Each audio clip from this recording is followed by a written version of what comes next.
Good morning students.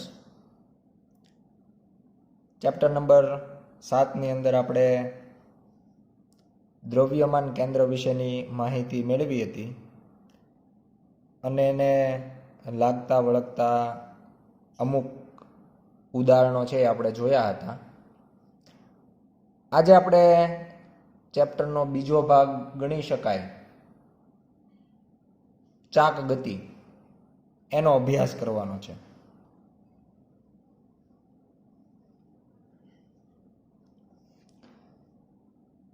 આમ આપણે વર્તુળમય ગતિથી પરિચિત છીએ કે વર્તુળમય ગતિ કેવી હોય, એની સાથે સંકળાયેલું સમીકરણ કેવું હોય. અગાઉના ચેપ્ટરમાં પણ આપણે અમુક પ્રકારની ગતિનો અભ્યાસ કર્યો છે. સુરેખ પથ પર ગતિ હોય કે 2 ડાયમેન્શનલ ઓર 3 ડાયમેન્શનલ પ્રકારની ગતિ હોય, પ્રક્ષિપ્ત ગતિ હોય, વર્તુળમય ગતિ હોય, તો આ બધી જ પ્રકારની જે ગતિ છે એના અંદર આપણે કોઈ એક કણ ઉપર ફોકસ કરતા હતા, કારણ કે એક કણની જે ગતિ છે એ જ આપણે બાકીના બધા જ કણને લાગુ પાડી શકતા હોઈએ. પણ હવે આપણે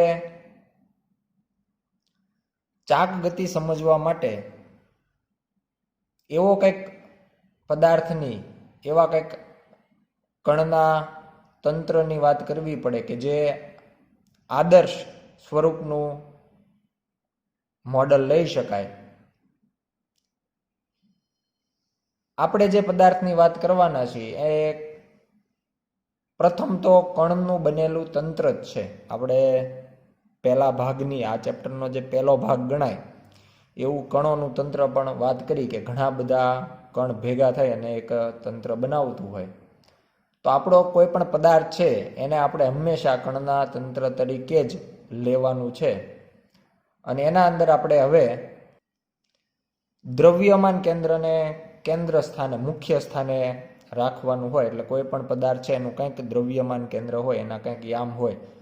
અને એ જે આપણો જે પદાર્થ છે એ નાનો પદાર્થ હોય કે મોટો પદાર્થ હોય, એનું જે દ્રવ્યમાન કેન્દ્ર છે એની જે ઉપયોગિતા છે એના ઉપરથી જ આપણે ચર્ચા આગળ વધારીશું.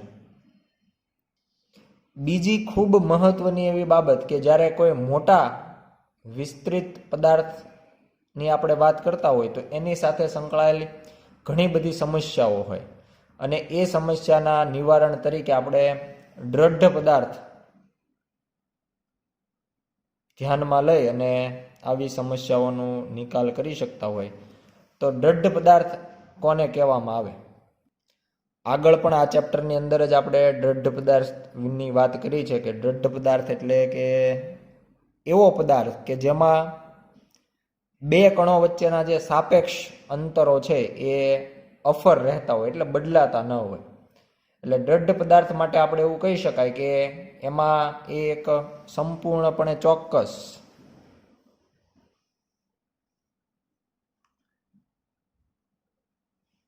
એવો પદાર્થ છે કે એના ઉપર આપણે બળ લગાડીએ, એને ગતિ કરાવીએ, તેમ છતાં એનો આકાર બદલાતો નથી. એટલે આકારમાં કોઈ જાતનો ફેરફાર થતો નથી, એટલે આકાર બદલતો નથી અથવા તો આકાર બદલી શકતો નથી.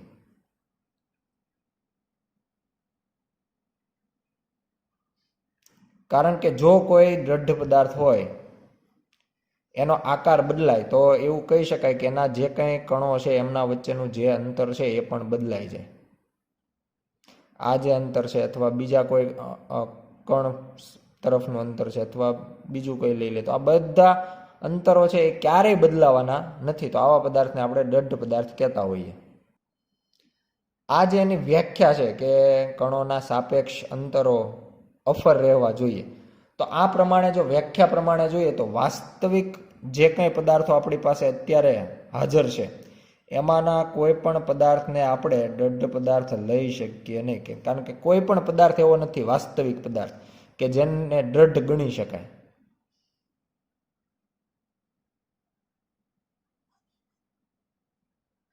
કારણ કે એના ઉપર આપણે એક હદ કરતાં જો વધારે બળ લગાડીએ તો એમના જે કણ વચ્ચેના અંતર છે એ બદલાઈ જાય, અથવા તો એનો આકાર ગમે તેટલો મજબૂત પદાર્થ હોય તેમ છતાં એ દ્રઢ પદાર્થ તો નથી જ. એનો જે કંઈ આકાર છે એ અમુક હદ કરતાં વધારે બળ લગાડવાથી બદલાઈ જ જશે.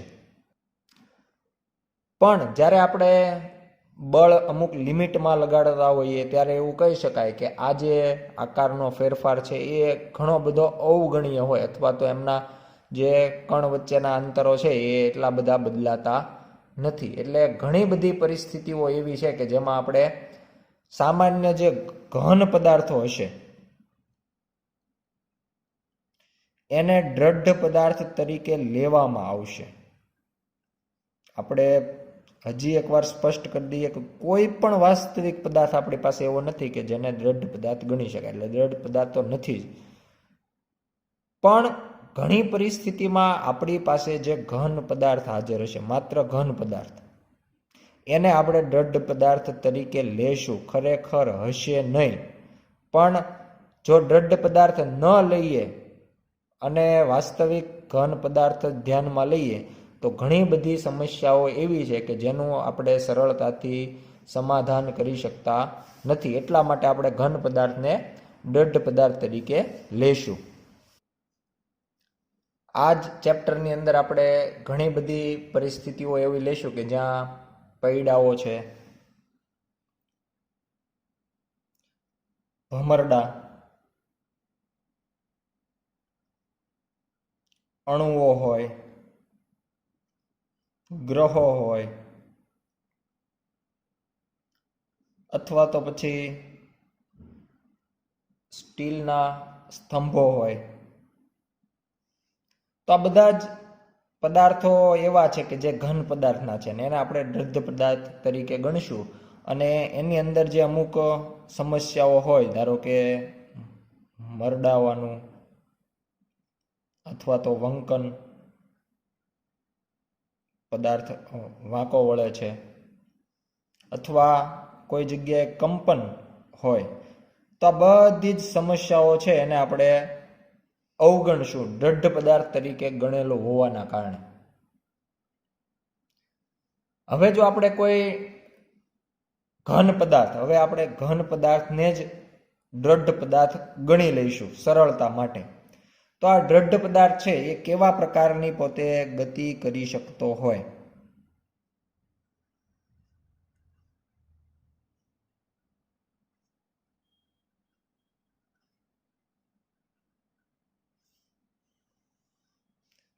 તો એના માટે આપણે અમુક ઉદાહરણો દ્વારા સમજવાનો પ્રયત્ન કરીએ કે આપણે એક અહીંયા ઢાળ લઈએ,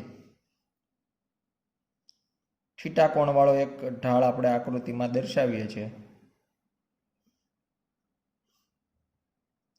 અને આના ઉપર આપણે એક લંબચોરસ દ્રઢ પદાર્થ વિચારીએ. તો આ પ્રમાણે આપણે એક લંબચોરસ દ્રઢ પદાર્થ છે આના ઉપર મૂકીએ છીએ. આ જે પદાર્થ છે એ ઢાળ ઉપર નીચે તરફ સરકે છે. એટલે શરૂઆતમાં એ બિંદુ પાસે હશે અને ત્યાંથી ધીમે ધીમે બી બિંદુ તરફ નીચેની દિશામાં સરકે છે એવું આપણે વિચારીએ છીએ. એ પ્રમાણેની એની ગતિ છે. આ બ્લોક જે છે એને આપણે દ્રઢ પદાર્થ તરીકે લીધેલ છે. તો આ પદાર્થ જ્યારે સમતલમાં નીચે તરફ ગતિ કરે ત્યારે એના જેટલા પણ કણ છે, ટૂંકમાં દ્રઢ પદાર્થ એટલે ઘણા બધા કણનું બનેલું તંત્ર છે. એટલે આ પદાર્થની અંદર ઘણા બધા કણ હશે અને આ બધા જ કણ છે એક સાથે જે દિશામાં ગતિ થાય છે એ તરફ આગળ વધતા હશે. એક સાથે બધાનો વેગ સરખો જ, બધાની ઝડપ સરખી જ છે એવું આપણે કહી શકાય.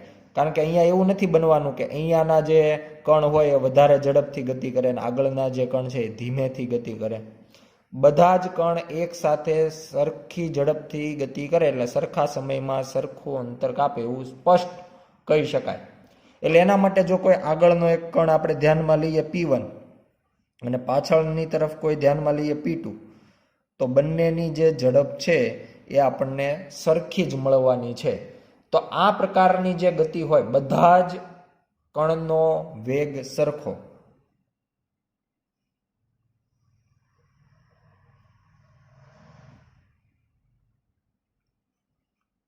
એને આપણે કહેશું શુદ્ધ સ્થાનાંતરિત ગતિ. અંગ્રેજીમાં જેને ટ્રાન્સલેશન પણ કહેવામાં આવે. તો આ ટ્રાન્સલેશનલ જે ગતિ છે એ તમે આકૃતિમાં દર્શાવ્યા મુજબ જોઈ શકો. અહીંયા આપણો જે દ્રઢ પદાર્થ છે એ લંબચોરસ આકારનો છે, એટલે એના અંદર આપણને માત્ર શુદ્ધ સ્થાનાંતરિત ગતિ જ જોવા મળે છે. અને આ ગતિની ખાસિયત છે કે બધા જ કણનો વેગ સમાન હોય, કોઈ પણ ક્ષણે વેગનું મૂલ્ય હંમેશા આપણને સરખું જ મળે. હવે જો આપણે આ જ ઢાળ ABC ઢાળ પર ધાતુનો અથવા તો લાકડાનો કોઈ નળાકાર પદાર્થ વિચારીએ અને એ જો ગબડતો નીચે આવે, એટલે કે રોલિંગ ગતિ હોય, તો આ પ્રમાણેની રોલિંગ ગતિ જે હોય એ સાથે જો નીચે આવે તો આપણે એના અલગ અલગ બિંદુઓ છે એના માટે જો એની ઝડપની વાત કરીએ, પહેલા એક બિંદુ ધ્યાનમાં લઈએ, એનું દ્રવ્યમાન કેન્દ્ર. તો એનું દ્રવ્યમાન કેન્દ્ર છે, એનો વેગ નીચે તરફ આપણે કહી શકાય, એટલે એને આપણે તીર દ્વારા દર્શાવ્યો છે, જેને આપણે P1 બિંદુ કહી દઈએ. એવું જ કોઈ બીજું બિંદુ ધ્યાનમાં લઈએ P2, તો એના માટેનો જે વેગ છે, ઝડપ છે, એ દ્રવ્યમાન કેન્દ્ર કરતાં આપણને કંઈક વધારે જોવા મળે છે. એ જ પ્રમાણે જો આપણે જે બિંદુ ઢાળને સ્પર્શે છે, અહીંયા માત્ર એક જ બિંદુ એવું હોય કે જે ઢાળને અડકતું રહેતું હોય, P3 બિંદુ. જ્યારે આ જે નળાકાર છે આગળ જશે ત્યારે કોઈ બીજું બિંદુ સંપર્કમાં આવશે, એટલે સ્પર્શક પ્રમાણે આપણે કહી શકાય એક જ બિંદુ ઢાળના સંપર્કમાં હોય P3, અને એના માટે કહી શકાય કે એ સ્થિર હોય ક્ષણ માટે, જે તે ક્ષણે એ સ્થિર હોય. એ જ પ્રમાણે આપણે નળાકાર પરનું કોઈ સપાટી પરનું બિંદુ લઈએ, અહીંયા આપણે દર્શાવ્યું છે P4, તો એનો જે ઝડપ છે એ સ્પર્શકની દિશામાં હોય. તો આકૃતિમાં આપણે સ્પષ્ટ જોઈ શકીએ કે અહીંયા બધા જેટલા પણ કણ છે એ બધા કણ માટેની ઝડપ, એ બધા માટેનો વેગ આપણને જુદો જુદો મળે છે. કોઈક એક બિંદુ એવું પણ છે કે જે સ્થિર હોય છે, સાથે કોઈક એક બિંદુ એવું પણ હોય છે કે જે દિશામાં ગતિ થાય છે એ જ દિશામાં વેગ ધરાવે છે. જ્યારે P4 બિંદુ જો આપણે લઈએ તો એ સ્પર્શકની દિશામાં વેગ ધરાવે છે. એટલે બધા જ કણના વેગની દિશા જુદી જુદી અલગ અલગ જોવા મળે છે. એટલે એ સ્પષ્ટ આપણે અહીંયા લખી શકાય, બધા જ કણોનો વેગ જુદો જુદો હોય. અને જો બધા જ કણનો વેગ જુદો જુદો હોય તો એના માટે આપણે એવું કહી શકાય કે શુદ્ધ સ્થાનાંતરિત ગતિ નથી. એટલે જે ટ્રાન્સલેશનલ મોશન આપણે કહેતા હોય તો એવી શુદ્ધ સ્થાનાંતરિત ગતિ નથી. પણ આ જે ગતિ છે એ શુદ્ધ સ્થાનાંતરિત ગતિ વત્તા ટૂંકમાં એના અંદર આની સાથે સાથે બીજું કંઈક પણ હોવું જોઈએ. અને આ બીજું કંઈક એ આપણા માટે પ્રશ્ન થાય કે આ જેમ જો અહીંયા લંબચોરસ આપણે પદાર્થ મૂક્યો હતો તો એ પણ A થી B બિંદુ પહોંચવાનો છે, અહીંયા નળાકાર છે એ પણ A થી B પહોંચવાનો જ છે. તો ટૂંકમાં ગતિ તો શુદ્ધ સ્થાનાંતરિત, એટલે સ્થાનાંતરિત તો ગતિ થઈ, પણ સ્થાનાંતરિતમાં બધાના જે વેગ સરખા મળવા જોઈએ અહીંયા મળતા નથી. એટલે એનો મિનિંગ શુદ્ધ સ્થાનાંતરિત તો હશે જ, પણ એની સાથે સાથે બીજું કંઈક પણ હોવું જોઈએ. તો આ પ્રકારની ગતિ, તો અહીંયા આપણે એવું કહી શકાય કે નળાકાર જે છે એ આ પ્રમાણે ગતિ કરે છે, એટલે એ ગબડતો નીચે આવે, એટલે ટૂંકમાં એ રેખીય ગતિ, એક જગ્યાએથી બીજી જગ્યાએ આવે એટલે રેખીય ગતિ પણ થાય અને વત્તા એ ગબડે પણ છે. તો આના અંદર જો આપણે બીજા કંઈકનો જવાબ મેળવવો હોય તો એના માટે આપણે આ ગતિ સ્ટોપ કરવી પડે. શુદ્ધ સ્થાનાંતરિત ગતિ ન થાય, માત્ર જે ગબડવાવાળી જે આપણે જે તીર બતાવ્યું છે અહીંયા એ પ્રમાણે જો ગતિ કરે તો આપણે આના વિશે બીજું કંઈક જે છે એ શું છે એ આપણે મેળવી શકાય. એટલે એના માટે આપણે શું કરવું પડે તો કે એની શુદ્ધ સ્થાનાંતરિત ગતિ છે એ બંધ કરાવવી પડે, સ્ટોપ કરાવવી પડે. એટલે શુદ્ધ સ્થાનાંતરિત ગતિ થવી જોઈએ નહીં. અને એના માટે સૌથી સામાન્ય જે રીત છે એમાં એવું કરી શકાય કે આપણે આવા પદાર્થને એક સુરેખાને અનુલક્ષીને સ્થિર કરી દેવામાં આવે. એટલે આ પદાર્થને આપણે આ પ્રમાણે કોઈ એક અક્ષ રાખી દઈએ જે એના દ્રવ્યમાન કેન્દ્રમાં પસાર થતી હોય, અને એ અક્ષને અનુલક્ષીને એ પદાર્થને ત્યાં ને ત્યાં આપણે જો ફેરવીએ તો આ પ્રકારની ગતિ છે એના ઉપરથી એની શુદ્ધ સ્થાનાંતરિત ગતિ બંધ થઈ જાય, અને જે આપણે જેનો અભ્યાસ કરવો છે બીજું કંઈક એનો આપણે અભ્યાસ કરી શકાય. એટલે આના માટે આપણે એના દ્રવ્યમાન કેન્દ્રમાંથી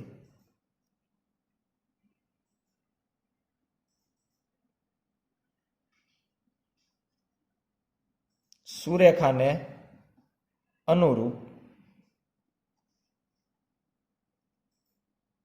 સ્થિર કરી દેવામાં આવે. અને જો આ પ્રમાણેનો આપણે કિસ્સો લઈએ તો આવા પદાર્થની એકમાત્ર શક્ય ગતિ જે હોય એ ગતિને નામ આપવામાં આવે ચાક ગતિ. એટલે અહીંયા આપણે જે બીજું કંઈકનો જે પ્રશ્નાર્થ આપણે મૂક્યો છે એનો જવાબ આપણને મળશે ચાક ગતિ. એટલે આ પદાર્થ છે એ શુદ્ધ સ્થાનાંતરિત ગતિ વત્તા બીજી જે પ્રકારની હતી એ હતી ચાક ગતિ. એટલે બંને એક સાથે કરે છે એવું કહી શકાય. અહીંયા આપણે જે સુરેખાને અનુરૂપ વાત કરી કે એના દ્રવ્યમાન કેન્દ્રમાંથી પસાર થતી સુરેખાને અનુલક્ષીને એ ગતિ કરશે, તો એ જે સુરેખા છે એને એની ભ્રમણાક્ષ કહેવાય. જેને અનુલક્ષીને એ ગતિ કરે છે એ સુરેખાને એની ભ્રમણાક્ષ અથવા તો ભ્રમણ અક્ષ કહેવાય. આ પ્રકારની ઘણી ગતિઓ આપણી આસપાસ પણ થતી હોય છે. સીલિંગ ફેન છે, અથવા તો આપણે ક્યારેક મેળામાં ગયા હોય અને ત્યાં જે ચકડોળ હોય, જાયન્ટ વ્હીલ હોય, તો આ બધાની અંદર આપણને ચાક ગતિ જે છે એ જોવા મળે છે. અને એમાં આપણે સ્પષ્ટ જોઈ શકીએ કે આ જે ચાક ગતિ છે એ કોઈ એક અક્ષને અનુલક્ષીને આખી ગતિ થતી હોય છે. અહીંયા આપણે અમુક આકૃતિઓ દર્શાવી છે, જેમાં એક સીલિંગ ફેન આપ્યો છે, તો સીલિંગ ફેનમાં એની ભ્રમણાક્ષ પણ દર્શાવી છે, અને એની જે ચાક ગતિ છે એની દિશા પણ આપણે તીર દ્વારા દર્શાવવામાં આપી છે. એ જ પ્રમાણે બીજું એક છે કે કુંભારનો ચાકડો જે હોય, જેના ઉપર એ અલગ અલગ માટીમાંથી અલગ અલગ આકારો બનાવતા હોય, તો એના અંદર પણ એ પોતે ચાક ગતિ કરે છે એવું કહી શકાય. આ ઉદાહરણો એવા છે કે જેમાં એની જે ધરી, એની જે ભ્રમણાક્ષ છે એ પોતે સ્થિર હોય.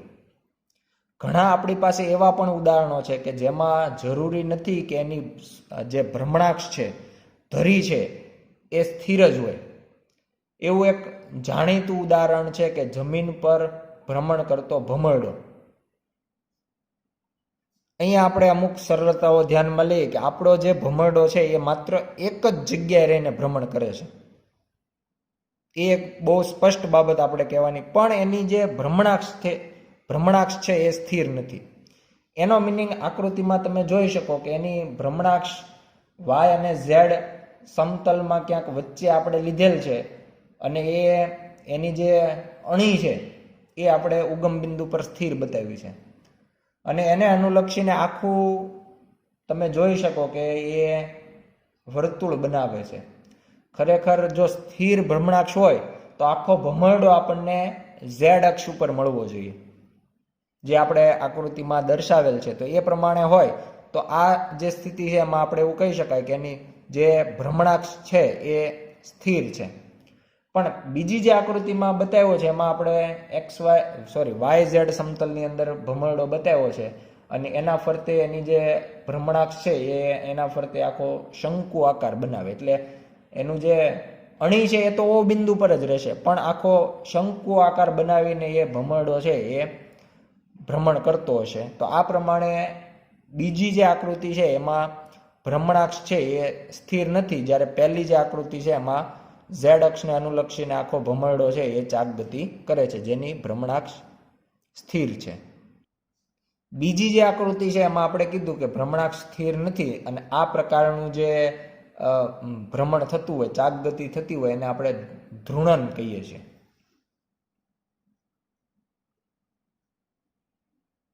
તો આ પ્રમાણે આખો ભમરડો છે એ સ્થિર રહેવાના બદલે ઓ બિંદુએ અણી રહે અને આખો ભમરડો શંકુ આકાર બનાવશે, એટલે જમીન સાથેનું ભમરનું જે સંપર્ક બિંદુ છે એ તો આપણને સ્થિર જ જોવા મળશે. બીજું એક પણ ઉદાહરણ આપણે અહીંયા ધ્યાનમાં લઈએ તો ટેબલ ફેન છે.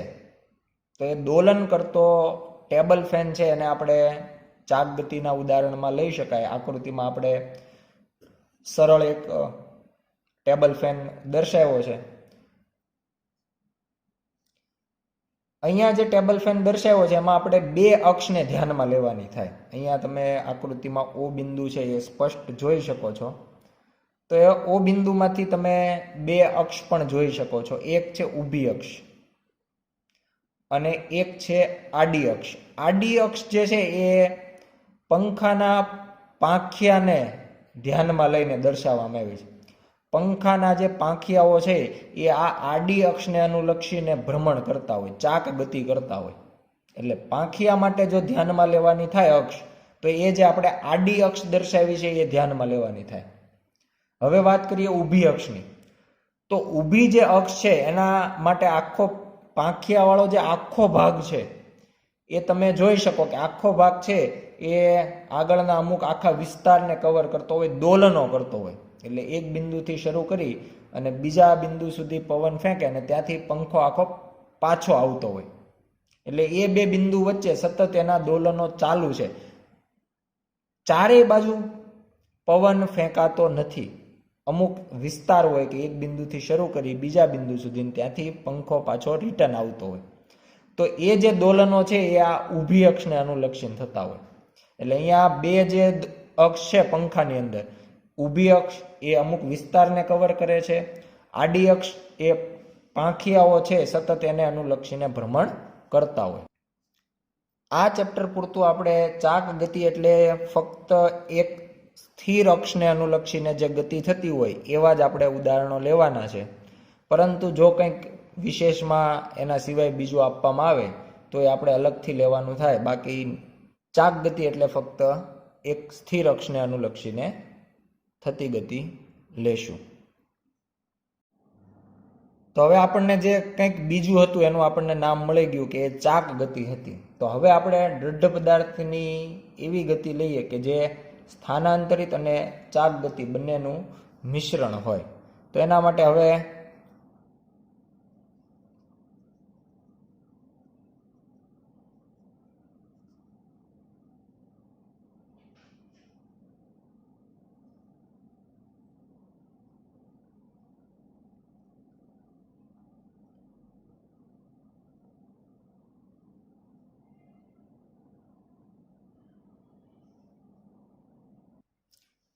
અહીંયા આપણે એક આકૃતિમાં કોઈ એક પદાર્થ જે છે એને પ્રક્ષિપ્ત કર્યો છે એવું આપણે ધ્યાનમાં લઈએ.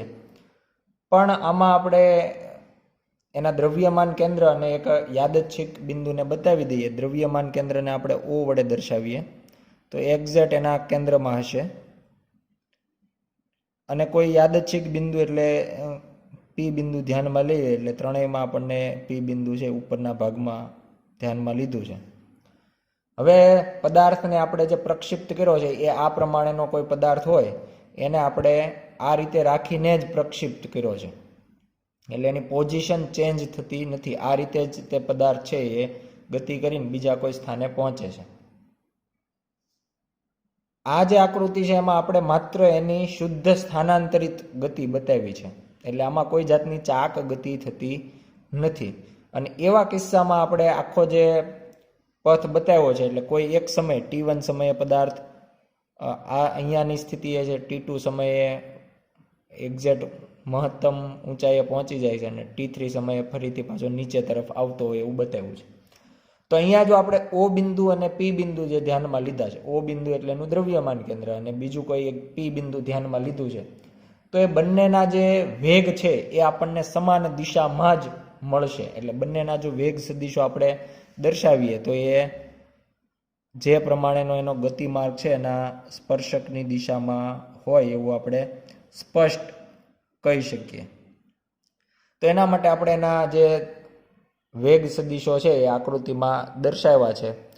અને આ બંને જે વેગ સદિશો છે એમના વચ્ચેનો જો કોણ આપણે ધ્યાનમાં લઈએ, અથવા તો બંનેનો કોઈ એક નિશ્ચિત દિશા સાથેનો કોણ ધ્યાનમાં લઈએ, ધારો કે આપણે નિશ્ચિત દિશા તરીકે લઈ લઈએ સમક્ષિતિજ, તો સમક્ષિતિજ સાથેનો કોણ જો ધ્યાનમાં લઈએ તો અહીંયા આપણે એવું કહી શકાય કે આના અંદર જો કોણ આલ્ફા હોય તો આના અંદર પણ કોણ આલ્ફા જ હશે.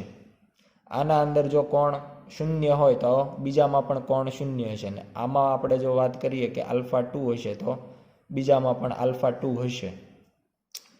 ઉપરાંત બીજી એક બાબત એડ કરીએ કે આપણે ઓ અને પી બિંદુને જોડી દઈએ. તો ઓ અને પી બિંદુને જોડી દઈએ એટલે આપણને અહીંયા બધામાં એક ઉધ્વ રેખા સુરેખા મળશે. એનો પણ જો આપણે સમક્ષિતિજ સાથેનો કોણ લઈએ, એટલે આ સમક્ષિતિજ હોય એની સાથેનો કોણ θ1 હોય, તો આમાં પણ એ કોણ θ1 જ હશે અને આમાં પણ એ કોણ θ1 જ હશે. અથવા તો જો આને આપણે θ2 અને θ3 એવા નામ આપીએ, ઓ પી જે બે બિંદુઓને જોડતી રેખા છે